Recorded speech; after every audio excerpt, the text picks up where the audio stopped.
এই অতিরিক্ত গরমে আমাদের খাবারের মেনুটা কিন্তু একটু চেঞ্জ করা উচিত। যেমন খাবারের টেবিলে আপনারা চট্টগ্রামের ঐতিহ্যবাহী এই খাবারটা রাখতে পারেন, এটাকে লেবুর কাজি বলা হয়।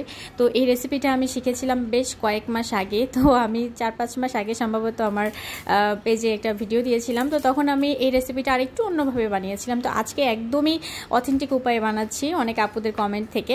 তো আমি এখানে 3টা শুকনা মরিচ টেলে নিলাম একটু, তারপর এখন 2 থেকে 3 কোয়া রসুন একটু কুচি কুচি করে নিচ্ছি।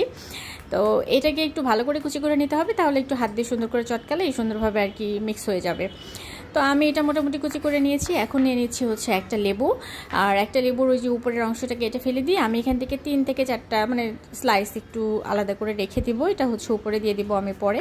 আর বাকি লেবুটা আমি এভাবে কেটে নিলাম, এটা থেকে আমি রসটা বের করে নিব। তো এভাবে কেটে নেওয়ার পরে এখন আমি চলে যাচ্ছি এটাকে প্রিপেয়ার করতে।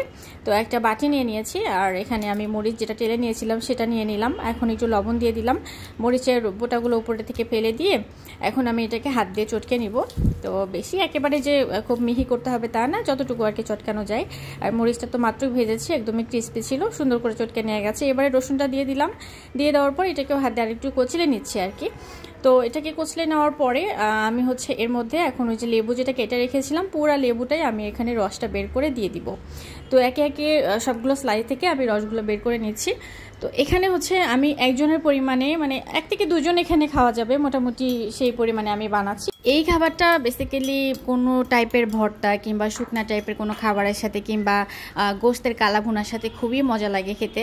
আর এই যে ঝালের পরিমাণটা আপনারা আপনাদের টেস্ট অনুযায়ী দিতে পারেন, আমি একটু বেশি ঝাল দিয়েছি।